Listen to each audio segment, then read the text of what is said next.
Assalamualaikum warahmatullahi wabarakatuh. Apa kabar anak-anak? Semoga semuanya dalam keadaan yang baik ya. Jangan lupa jaga kesehatan dalam menghadapi masa pandemi COVID-19 ini. Mari kita lanjutkan materi kita IPA. Materi yang mau kita pelajari pada hari ini adalah tentang zat aditif. Nah, sebelum kita lanjut lebih banyak tentang zat aditif, kita harus tahu dulu apa itu zat aditif. Nah, Ibu jelaskan. Zat aditif itu adalah zat yang ditambahkan pada makanan atau minuman dalam jumlah yang sedikit atau dalam jumlah yang kecil. Jadi dia tidak banyak-banyak, namanya ditambahkan. Jadi penambahannya harus dalam jumlah yang kecil. Nah, apa tujuan zat aditif ini ditambahkan? Tujuannya adalah yang pertama, untuk memperbaiki penampilan. Yang kedua, untuk memperbaiki cita rasa. Jadi kalau makanannya minuman atau makanan yang tidak berasa, maka ditambahkan zat aditif perasa penyedap makanan, maka rasanya akan menjadi lebih enak. Memperbaiki tekstur, memperbaiki aroma, dan memperpanjang daya simpan. Nah, setelah kita tahu pengertian zat aditif dan tujuannya, kita akan lihat pembagian atau jenis-jenis zat aditif. Nah, Ibu rangkum di layar ini zat aditif pada makanan atau minuman itu ada beberapa macam ya. Yang Ibu buatkan di sini, yang pertama adalah pewarna. Yang kedua ada pemanis, selanjutnya ada pengawet, terusnya penyedap, pemberi aroma, ada pengental, ada pengemulsi, dan lain-lain sebagainya. Oke, kita bahas tentang pewarna ya anak-anak ya. Nah, pewarna adalah zat aditif yang ditambahkan pada makanan atau minuman dengan tujuan untuk memperbaiki atau memberi warna pada makanan atau minuman agar menarik. Pewarna makanan dan minuman itu dibagi dua. Ada pewarna alami, ada pewarna buatan. Nah, di slide Ibu buat pewarna alami itu, lihat, warna ungu diambil dari mana? Diambil dari buah anggur. Ya, kuning dari kunyit, hijau dari daun pandan dan daun suji, warna orange dari wortel, warna coklat dari kakao atau pohon coklat ya, buah coklat. Warna merah dari buah naga dan stroberi. Ada juga yang memakai dari buah bit. Nah, selanjutnya ada pewarna buatan. Pewarna buatan ini pewarna yang dibuat di pabrik ya. Jadi dia tidak dari bahan alami. Nah, itu ada kode-kode warna. Tuh, ini yang Ibu tuliskan di sini adalah 5. Ada 5 warna. Sebenarnya banyak ya. Pewarna buatan ini banyak. Ini ada 5 pewarna buatan ya dengan kode-kodenya biru, kodenya Brilliant Brush FCF, kuning kodenya Tartrazine, hijau itu Fast Green FCF, ya merah itu Alura Red AC, orange Sunset Yellow FCF. Nah, ada gambar makanan ya, namanya ini bolu kemojo. Ini bolunya orang Melayu nih. Di daerah Medan, Pekanbaru ya. Tapi kemarin di Aceh juga ada bolu kemojo ini ya. Nah, kita lihat warna hijaunya ya. Warna hijaunya ini diambil dari pewarna alami yaitu daun suji dan daun pandan. Makanya bolu kemojo ini ada bobok pandannya. Tuh, kalau pewarna buatan kita kasihkan warna hijau ya, dia tidak ada aroma pandan-pandannya, dia hanya memberikan warna saja. Nah, itulah perbedaan pewarna alami dan pewarna buatan jika ditambahkan pada makanan. Kita lanjut zat aditif pemanis. Namanya pemanis, pastilah ya makan memberikan rasa manis pada makanan atau minuman.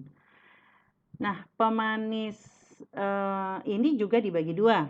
Ada pemanis alami, ada pemanis buatan ya. Pemanis alami itu contohnya ada gula pasir. Itu nama kimianya sukrosa. Ada gula aren. Dia diambil dari getah nira ya, dari air nira. Baru ada gula kelapa, dari air kelapa, ada madu. Apalagi yang dari pemanis dari buah-buahan kayak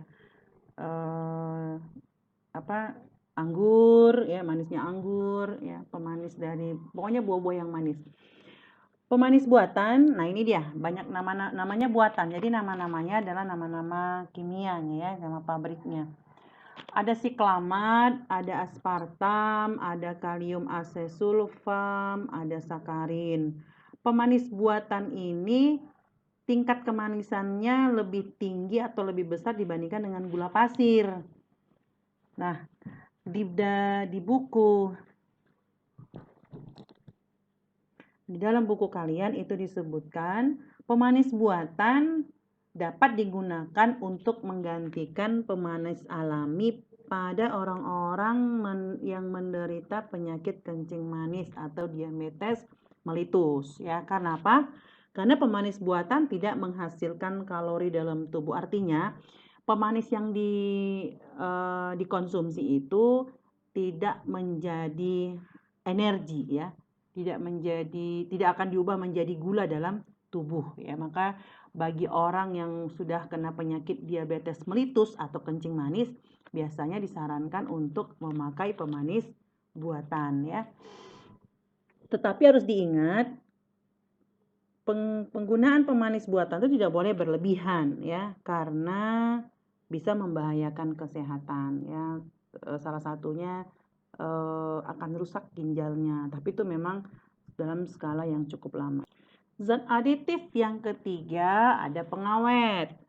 Ya, tujuan pemberian pengawet ini adalah untuk menghambat rusaknya makanan atau minuman. Kenapa bisa rusak? Karena ada mikroorganisme, organisme yang kecil ya, yang tumbuh pada makanan dan minuman. Bahan pengawet ini ditambahkan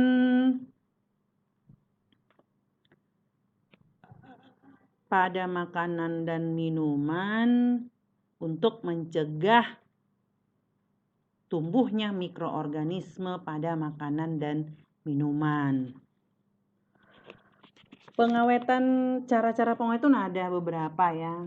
Ada dengan cara kimia. Kalau dengan cara kimia, dia pengawetannya dengan penambahan seperti asam askorbat ya, natrium nitrat. Natrium nitrat ini untuk mengawetkan daging olahan dan keju. Asam propionat ini untuk mengawetkan roti dan keju olahan. BHA ya, butil hidroksianol. Ini untuk menghambat oksidasi pada lemak dan minyak ya, menghambat biar jangan bau tengi itu. Baru ada BHT. BHT-nya adalah butil hidroksitoluen. Fungsinya untuk menghambat oksidasi pada lemak, pada minyak, margarin dan mentega ya. Ada asam benzoat. Asam benzoat itu untuk mengawetkan makanan, minuman ringan, kecap dan saus. Pengawetan secara fisik itu dilakukan dengan cara pemanasan.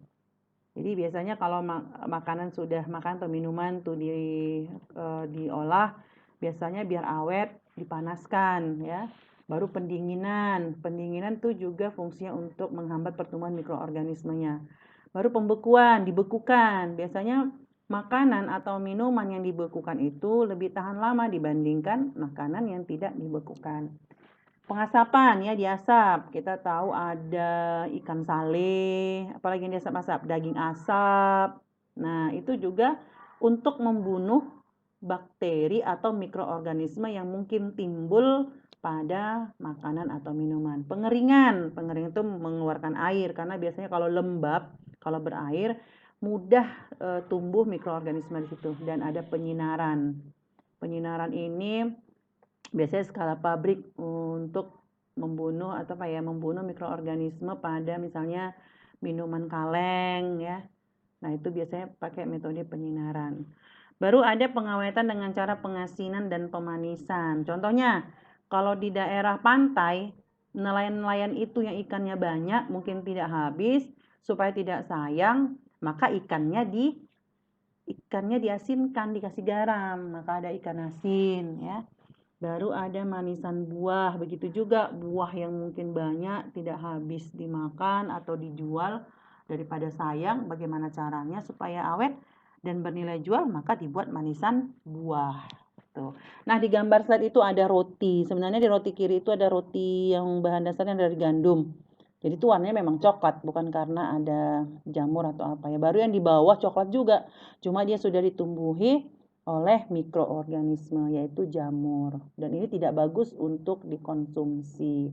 Dengan penambahan pengawet pada roti, biasanya roti ini akan tahan seminggu ya. Lihatlah ada labelnya di kotaknya atau di plastiknya, tahan berapa lama roti ini. Kalau dia tidak pakai bahan pengawet, biasanya roti itu 1-2 hari itu udah harus dikonsumsi habis. Kalau enggak dia akan rusak, tidak bisa dikonsumsi lagi. Zat aditif selanjutnya adalah penyedap. Nah, namanya penyedap pastilah akan membuat makanan atau minuman kita itu menjadi lebih sedap, sehingga akan menyelerakan untuk memakan dan meminumnya ya. Penyedap dibagi dua, ada penyedap alami, itu berasal dari garam. Nah, kalau misalnya makanan kita tidak dikasih garam, maka tak akan sedaplah makanan itu. Ada bawang putih, ada bawang merah, ada rempah-rempah. Kalau dari ada juga penyedap alaminya adalah kaldu ya, kaldu dari daging dan tulang. Penyedap buatan itu, nah ini yang banyak. Oh, ini banyak dipakai ya, yaitu vetsin. Namanya vetsin. Vetsin ini mengandung MSG atau nama lain juga MNG. MSG itu adalah monosodium glutamat. MNG itu mononatrium glutamat ya, sama-sama merupakan penyedap buatan ya. Mereknya banyak. Ada Royco, ada Ajinomoto ya, dan lain sebagainya. Zat aditif selanjutnya adalah pemberi aroma. Pemberi aroma di sini akan memberikan rasa harum ya, bukan rasa ya, akan memberikan aroma yang enak untuk dimakan. Pemberi aroma juga dibagi dua, ada pemberi aroma dari bahan alami, yaitu contohnya ekstrak buah nanas. Jadi kalau diberikan tambahan ekstrak buah nanas, maka makanan atau minuman itu akan memberikan aroma nanas. Buah anggur, buah muda dan sebagainya. Ada yang dari bahan buatan ya. Ada nama kimia amil kaproat, itu dari aroma apel. Ada amil asetat, itu aroma pisang Ambon, sampai yang beraroma anggur yaitu metal antranilat ya. Selanjutnya zat aditif pengental, tujuannya adalah untuk mengentalkan makanan yang dicampur dengan air sehingga membentuk kekentalan tertentu, jadi mengurangi kadar airnya ya. Biasanya ditambahkan bahan pengental yaitu pati di sini boleh tambahkan tepung beras, tepung jagung, kalau bisa biasanya pakai maizena. Jadi kalau dicampurkan ke dalam makan atau minuman itu, maka akan menjadi lebih kental. Agar-agar. Ya, agar-agar itu juga termasuk pengental ya.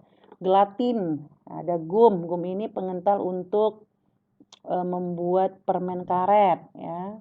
Ada alginat, itu bahan pengental ya.